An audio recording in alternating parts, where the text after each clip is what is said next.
बात मैं बता रहा हूँ, लेकिन रिलेटिव प्रोनाउन जब भी कभी आएगा सेंटेंस में, ठीक है, तो ध्यान रखेंगे। इसके बाद और कोई प्रोनाउन आता है कई बार सब्जेक्ट वर्ब एग्रीमेंट में, तो हमको ध्यान रखना है कि जो रिलेटिव प्रोनाउन आया है इसके पहले आए हुए एंटीसीडेंट के अकॉर्डिंग ही प्रोनाउन का हम यूज करेंगे। Okay, rule number 14, generally a relative pronoun in the objective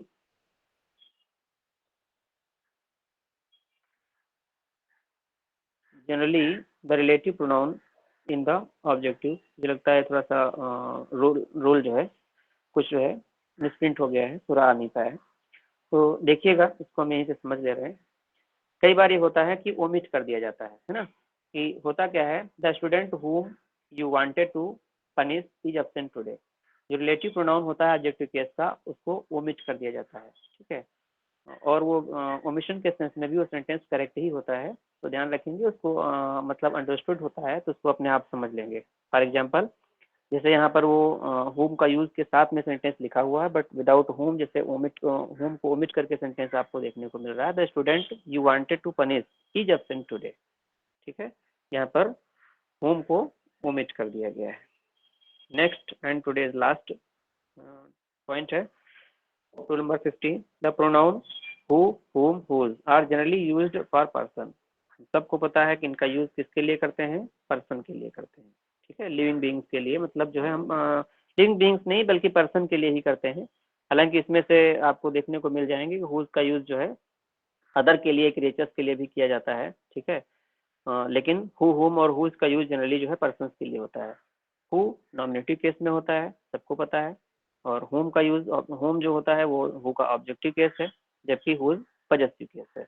example हम लोग देख ले रहे हैं कि थोड़ा सा, Sarita is student who got an award. तो यहाँ पर हु का यूज जो है, जैसे यहाँ पर हु को ओमिट किया जाए, सेंटेंस को अलग अलग करके आप लोगों ने देखा होगा, कॉम्प्लेक्स सेंटेंस जब हम लोग फ्रेम करते हैं तो सरिता इज द स्टूडेंट, ठीक है, अब यहाँ पर लिखा हो सी गॉट एन अवार्ड, ठीक है, यहाँ पर फुल स्टॉप के बाद में सी गॉट एन अवार्ड, तो सी चूंकि यहाँ पर सब्जेक्टिव केस का प्रोनाउन जब हम हटाएंगे, तो चूंकि यहाँ पर पर्सन की बात हो रही है, तो सब्जेक्टिव केस के स्थान पर यहाँ पर हमको रिलेटिव प्रोनाउन हु दे करके इसको कंबाइन करना होता है, ये सेंटेंस हमारा कॉम्प्लेक्स बन जाता है। इसी तरह से जैसे they are the thieves the police arrested them, यहाँ पर अगर कर दिया जाए देम, ठीक, यहाँ पर होम ना होता, फुल स्टॉप लगा होता। अब इसको अगर कंबाइन करके कॉम्प्लेक्स सेंटेंस बनाना होता, जो कि ऑब्जेक्टिव केस का प्रोनाउन देम पर्सन के लिए आया है, जब हमको यहाँ पर हटाना होता तो यहाँ इसको हम होम से जोड़ते और इसको रिमूव करना होता है, सेंटेंस हमारा बन जाता है they are the thieves whom the police caught. In the same way this is the students whose certificates are lost। तो whose को यहाँ पर जो है, whose चूंकि पॉजेसिव केस का प्रोनाउन जब हम हटाते हैं तो पर्सन की बात होती है, तो वहाँ पर हम whose का यूज करते हैं। जैसे सेंटेंस हमारा ये लिखा होता है और उसको कॉम्प्लेक्स बनाना होता तो सेंटेंस इस तरह से लिखा जाता, this is the student his certificates are lost. The student, एक स्टूडेंट की बात हो रही है, तो यहाँ पर फुल स्टॉप के बाद में, फुल स्टॉप के बाद में क्या लिखा होता है, his certificate, minute,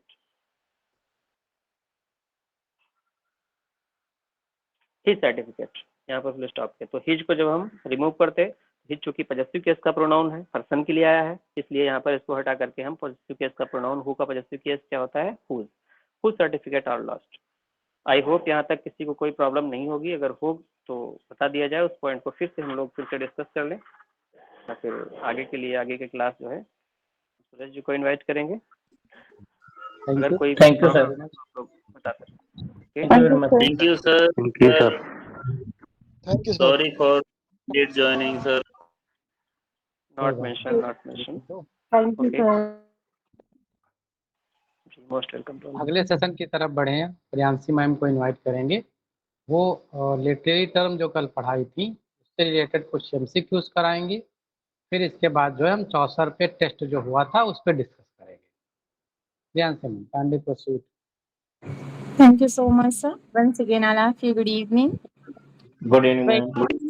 Good evening, ma'am. Good evening, ma'am. very good evening. कि कल हम लोगों ने पढ़ा था एब्सर्ड क्रिएटिव तरीके। Very good evening ma'am. Okay, तो आज हम चेक करेंगे कि कितना अच्छे से हमने पढ़ाया और कितना अच्छे से आप लोगों ने समझा। Are you ready? Yes?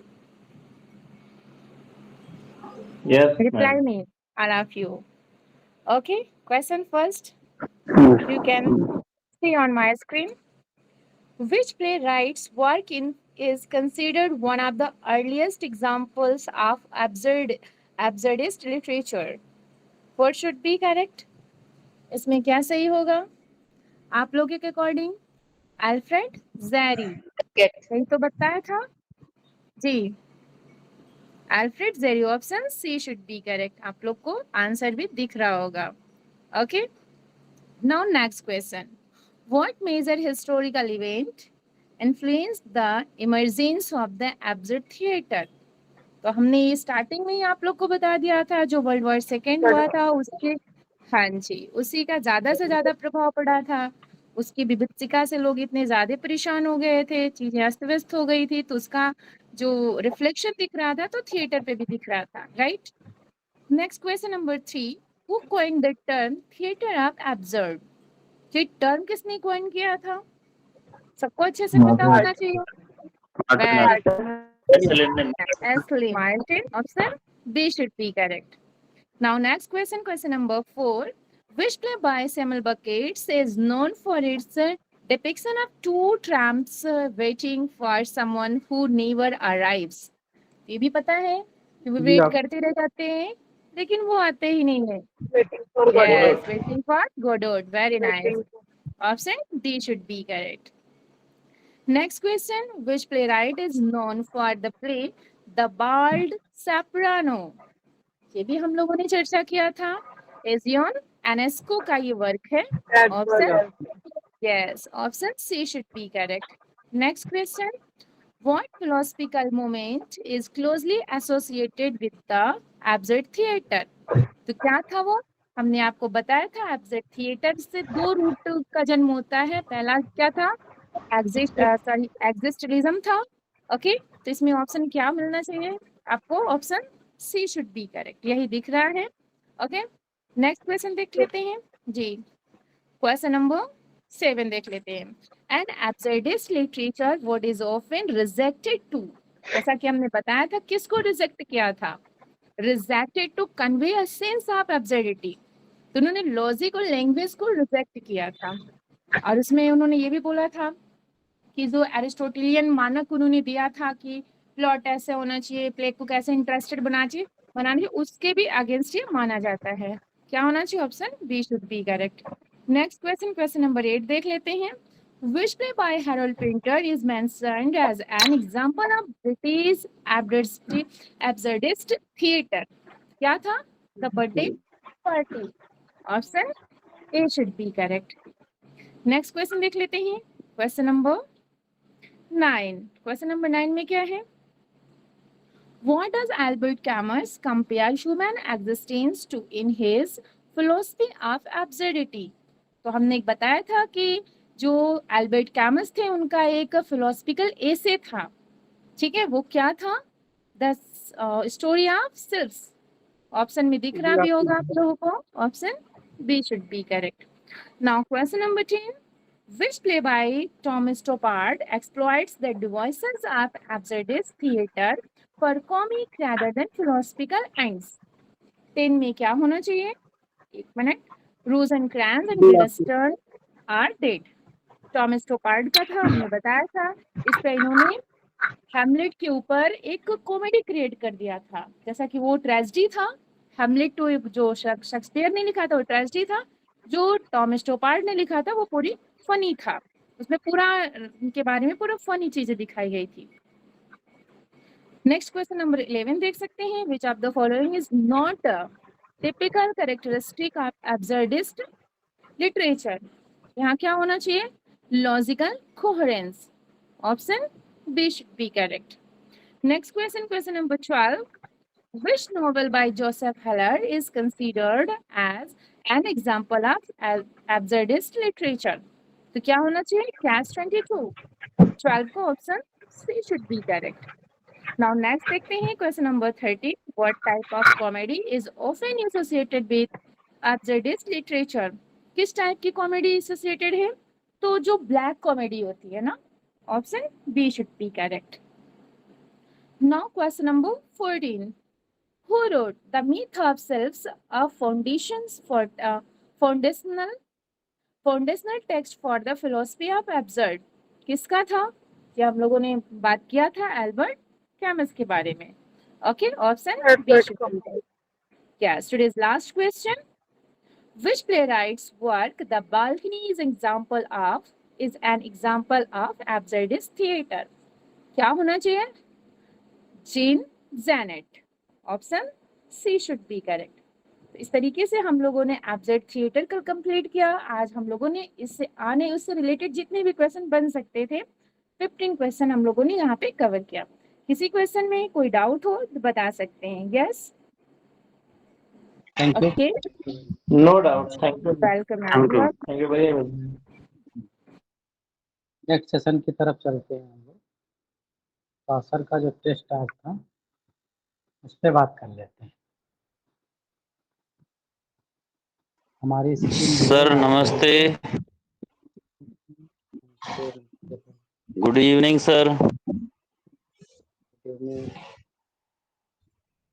नमस्ते, गुड इवनिंग. एक हेलो. फ्री.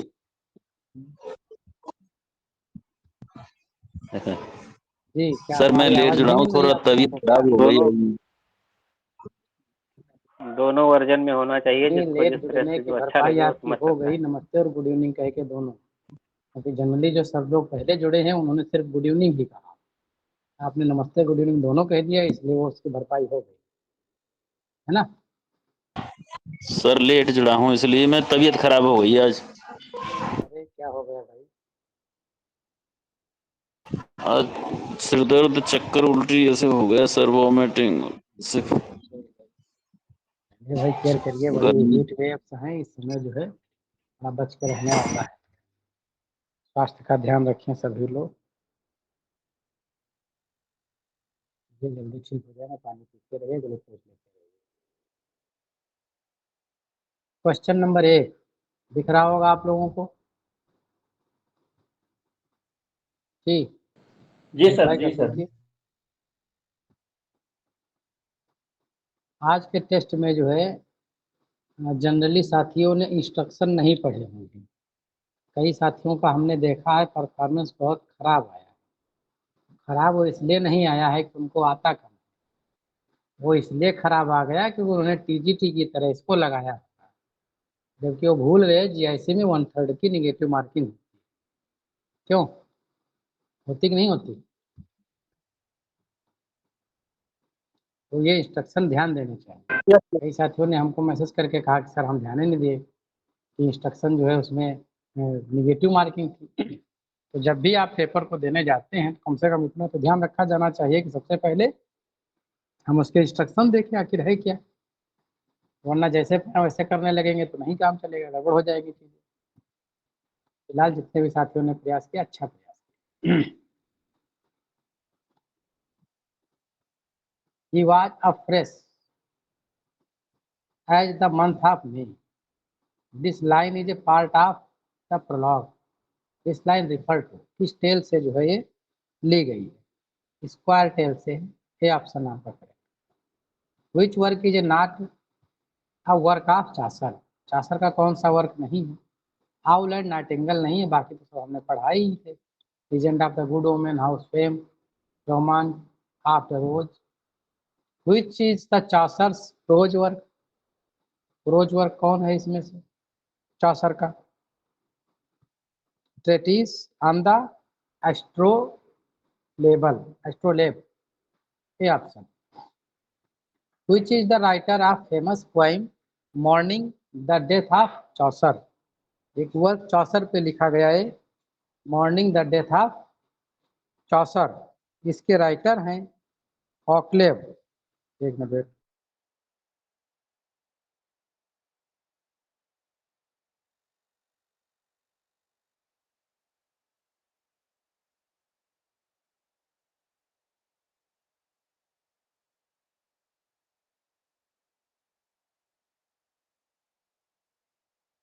सर आपकी वॉइस. जी अब आएगी आवाज. Okay sir. इसका ऑक्लेव है. ये जो है आपने नोट से हम लोगों ने पढ़ा था, उसमें इनका नाम आपने पढ़ा होगा, इनके contemporary writer. Which was the closest contemporary of Chaucer? Contemporary कौन से रहे? देखो, जॉन गोवर भी हैं, विलियम लैंगलैंड भी हैं, लेकिन यहाँ पर ग्रोवर है, वो ऑप्शन जो है सी आपका सही होगा, Langland. The father of English poetry किसने कहा है?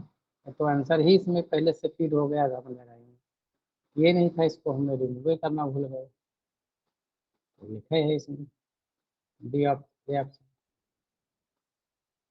सेज अबाउट चौसस characters here is God's plenty, ये भी हमने कल बताया था कि इम्पोर्टेंट है, पूछा था। गॉड्स प्लेंटी किसने बोला? ड्राइडन ने बोला, बी ऑप्शन करेक्ट होगा। इन विच मंथ डिड चौसस पिलग्रिम्स गो ऑन देयर? कौन सा महीना था? अप्रैल का था कि मई का था? क्यों? अप्रैल याद है? अप्रैल अप्रैल अप्रैल।